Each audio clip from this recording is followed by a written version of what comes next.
स्वराज्य तोरण चढे मराठी पाऊलं पडते पुढे याचंच प्रत्यंतर सन्माननीय मुख्यमंत्री देवेंद्र फडणवीस यांच्या व्याख्यानातून आलेलं आहे. एक एक एक एक पैलू समोर आलेला आहे आणि त्याचबरोबर जे काम स्वतः चीफ जस्टिस साहेब करतायत ते सगळ्यांना आपल्याला कल्पना आहे. या सगळ्या कामांच्यामध्ये त्यांनी सर्व विषयांच्यामध्ये मग घटनात्मक, प्रशासनिक, दिवाणी कायदे, गुन्हेगारी कायदे, आर्थिक तंटे, आर्बिट्रेशन, वीजविषयक कायदे, शिक्षण, पर्यावरण याच्यामधल्या 700 वेगवेगळ्या बेंचेसमध्ये काम केलेलं आहे. ही संख्या आतापर्यंत अजून वाढलेली असेल.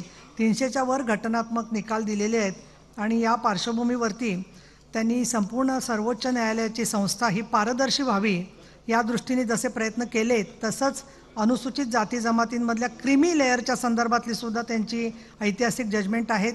अनेक त्यांचे निवाडे आहेत. त्या प्रत्येक निवाड्यात मी जात नाही आहे, परंतु 317 कलमाच्या संदर्भात सुद्धा त्या कॉन्स्टिट्युशनल बेंचचा ते भाग होते. तर या सगळ्या त्यांच्या संविधानिक कार्याबद्दल, परिश्रमाबद्दल, तळमळीबद्दल आपण सर्वजण त्यांचा सत्कार करण्याची विनंती माननीय मुख्यमंत्री देवेंद्रजी फडणवीस आपल्या सगळ्यांच्या वतीने सन्माननीय सरन्यायाधीश भूषणजी गवई यांचा सत्कार करत आहेत. त्याला आपण सगळेजण जोरदारपणाने स्टँडिंग ओव्हेशन देतोय आपण. खूप चांगली गोष्ट आहे. मनापासून आपलं स्वागत, सगळ्यांचं अभिनंदन.